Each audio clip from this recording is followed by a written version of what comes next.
사람은 아무리 믿음이 좋은 사람이라 할지라도 이 세상에 완벽한 사람은 그 누구도 없습니다. 그래서 우리가 성경에 나오는 인물들을 우리가 쭉 이렇게 살펴보게 되면요, 그들이 가지고 있는 인간의 연약함을 우리가 보게 되는데요, 하나님께서 믿음의 조상이라 부르신 아브라함도 기근과 두려움 앞에서는 아내 사례를 누이라고 속였습니다. 그리고 당대의 의인이라고 불리우던 노아도 포도주를 마시고 취하여서 벌거벗은 모습을 자녀들에게 보이기도 했고요. 또한 이스라엘의 지도자 모세는 성경을 보면 지면이에 모든 사람보다 온유하다 이렇게 말하고 있는데, 근데 이스라엘 백성들에게 분노하여서 반석을 2번이나 쳐버리게 됩니다. 그 일로 모세는 가나안에 들어가지 못하게 되죠. 또한 하나님의 마음에 합한 자라고 불리우는 다윗도 예외는 아니었습니다. 그도 연약한 인간의 본성을 지닌 사람이었기에 밧세바 사건, 그리고 인구조사 사건, 다윗도 이렇게 때론 실수를 하고 넘어지기도 합니다. 그래서 최근에 우리가 살펴본 내용처럼 그가 사울 왕이 계속되는 그 추격 앞에 얼마나 지치고 힘이 들었던지 그는 하나님께 묻지 않고 블레셋 땅으로 도망치는 선택을 하게 되었습니다. 즉 인간적인 안전을 찾아 나선 것이죠.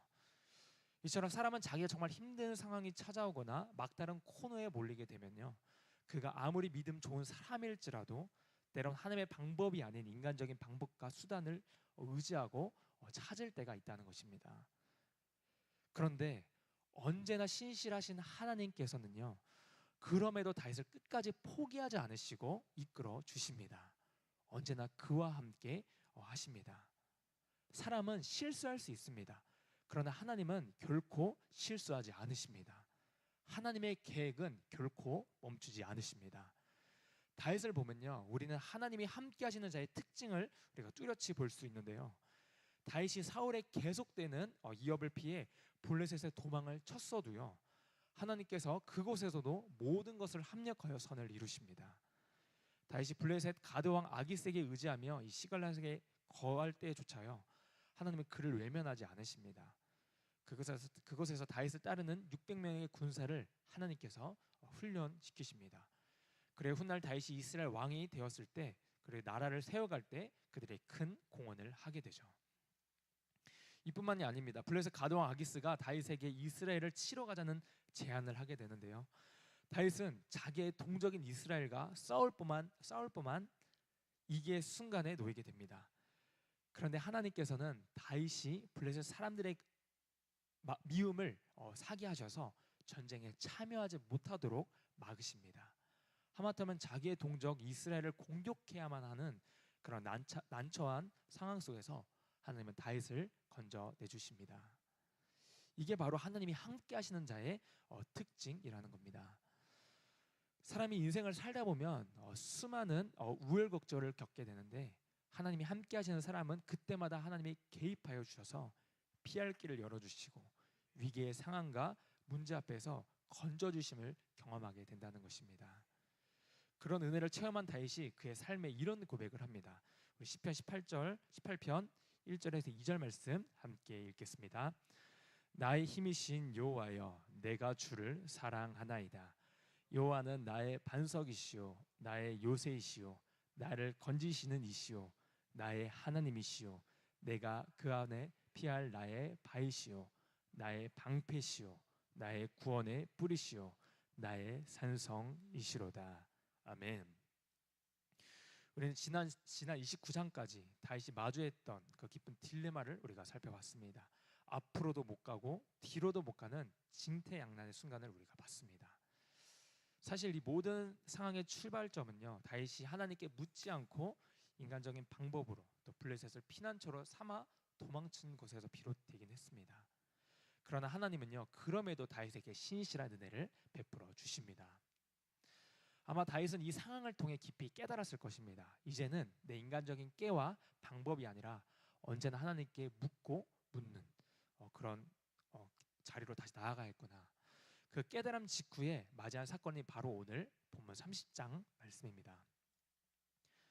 그런데 이제 자신의 본거지인 이 시글락으로 돌아온 다윗과 그의 사람들이요, 이제 한숨을 돌리는가 했더니 또 다른 충격적인 사건을 마주하게 됩니다. 바로 그들이 시글락에 도착했을 때 그들의 보금자리인 이미 보금자리는 이미 아말렉에게 불타고 있었습니다. 그리고 사랑하는 그의 아내와 처자식들을 이미 포로로 끌려간 뒤였습니다. 그들에게 있어 시글락은 그들이 쫓기는 인생 가운데 겨우 마련한 안식처였습니다. 사울의 칼날을 피해 잠시라도 이렇게 숨을 고를 수 있는 곳이 바로 그들의 안전지대, 그러니까 시글락이었습니다. 그런데 이제 많은 성경학자들이 말하기로는 다윗이 이 시글락에 머물러 있는 1년 4개월 동안은 단 한 편의 시편도 쓰지 않았다고 말하기도 합니다. 다윗은 사울에게 쫓기며 이 강야 생활을 할 때는 하나님께 간절히 부르짖었습니다. 그러나 이 블레셋 땅에서 어느 정도 안정과 완전을 확보한 후에는 다윗의 고백이나 기도의 기록이 없다는 것입니다. 이를 통해 우리가 조심스럽게 추측할 수 있는 것은요, 이 쫓고 쫓기던 이 숨막히던 강야의 생활에서는 다윗이 수많은 시편을 쓰며 하나님과 깊이 교제를 했다면 이제 그가 발 뻗고 잘 곳이 생기자 어쩌면 기도도 뜸해지고 하나님의 교제가 식지는 않았을까 하는 그런 추측을 우리가 해보게 됩니다. 어쨌든 지금 시글락이요 완전히 불타 버렸습니다. 한순간에 집도 재산도 가족도 다 잃어버렸습니다. 그토록 그들이 의지했던 보금자리, 바로 안전지대가요 하루아침에 다 무너져 버린 것입니다. 그래서 이 광경을 본 다윗과 그의 사람들이 이런 반응을 보입니다. 우리 본문 4절 말씀 함께 읽겠습니다. 다윗과 그와 함께한 백성이 울 기력이 없도록 소리를 높여 울었더라. 아멘. 다윗과 그의 사람들이 울 기력이 없을 정도로 울었다고 말합니다. 하나님께서 다윗이 안주하고 있던 그 시글락을 흔드십니다. 다윗이 그의 평안함 속에서 그 영적 긴장감을 늦추고 있는 풀어지게 만들었던 그 공간을요 하나님께서 불태우십니다. 하나님께서 왜 이런 상황을 다윗에게 허락하셨을까요? 그것은 다윗을 하게 하려는 것이 아니라 다시 그의 마음을 하나님께 온전히 돌이키게 하시기 위함이었습니다. 우리가 하나님이 아닌 다른 것을 의지할 때 하나님은 때로 우리가 의지하던 그것을 흔드실 때가 있습니다. 돈을 의지하면 돈을 흔드시고요, 자리를 의지하면 그 자리를 흔드십니다. 또한 사람을 의지하면 의지했던 그 사람을 통해 흔드십니다. 하나님이 이렇게 하시는 목적은 하나입니다. 그것은 다른 것을 붙잡지 말고 다시 여호와 하나님을 힘입어 내게로 돌아오라는 것입니다. 다시 하나님의 그 교제를 회복하라는 것입니다.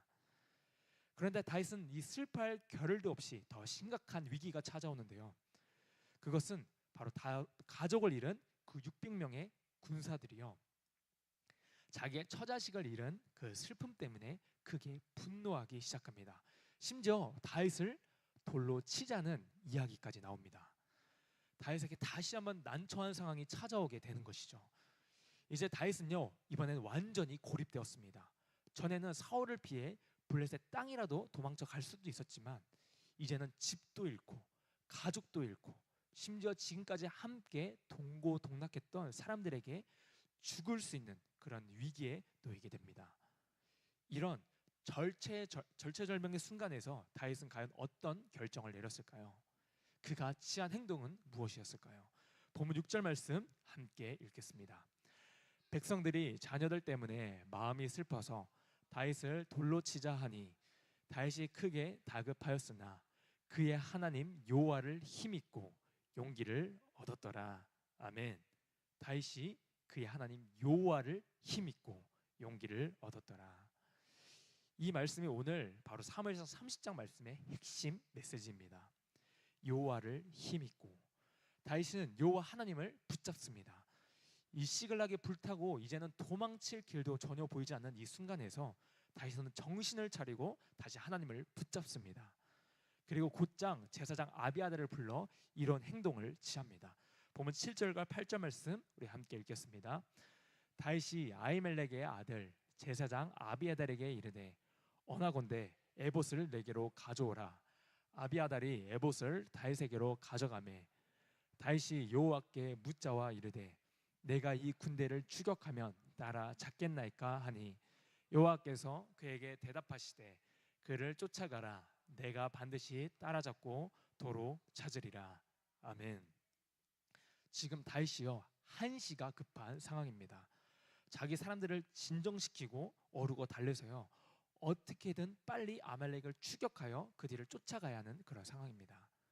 그런데 지금 다윗이 한 행동을 보시면요, 에봇을 내게로 가져오라. 정말 이 급한 순간에 다윗은 먼저 하나님께 나아가 묻습니다. 주님, 제가 이 군대를 추격하면 따라잡겠습니까? 그러자 하나님은 쫓아가라. 내가 반드시 따라잡고 도로 찾으리라 말씀하십니다. 다윗은 다시 하나님께 그 묻는 자리로 나아갑니다. 이것이 바로 회복의 시작인 줄 믿습니다. 이 하나님은 다시 추격하는 길을 활짝 열어주십니다. 강야에서 만난 한 애굽 소년을 통해서 아말렉의 위치를 알게 하시고요, 다윗은 그렇게 잃어버렸던 모든 것을 한순간에 도로 되찾게 하십니다. 하나도 잃어버린 것이 없이 모두 다 원상 회복되게 하십니다. 사랑하는 성도 여러분, 오늘 시글락이 불타는 이 사건은요, 하나님이 다윗을 무너뜨리기 위해 괴롭히기 위해 허락하신 사건이 아니었습니다.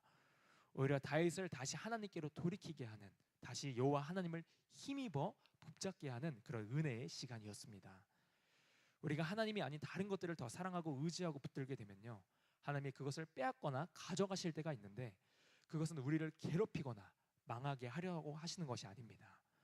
이를 통해 하나님이 우리에게 이제는 다른 것을 힘입어 살지 말고 여호와 하나님을 힘입어 나를 붙들고 살라는 하나님의 사인인 줄 믿습니다. 사랑하는 성도 여러분, 오늘 다윗의 모습과 같이 우리가 다시 여호와 하나님을 힘입고 용기를 내어 주님께 묻고 나아갈 때 신실하신 하나님은 그 잃어버렸던 것들, 빼앗겼던 것을 도로 찾게 하실 것입니다. 오늘 우리가 그 여호와 하나님을 힘입어 나아가시기를 바랍니다. 우리가 주님께 묻고 그 주님을 붙잡고 나아갈 때 신실하신 하나님께서 우리를 포기치 않으시고 끝까지 붙잡으시며 우리의 삶을 인도하여 주실 줄 믿습니다. 그래 우리를 회복시키시며 빼앗겼던 모든 것을 도로 찾게 하실 줄 믿습니다. 반드시 선으로 갚아 주실 줄 믿습니다. 사람은 실수할 수 있습니다. 넘어질 수 있습니다. 그러나 하나님은 결코 실패하지도 실수하지도 않은 분이십니다.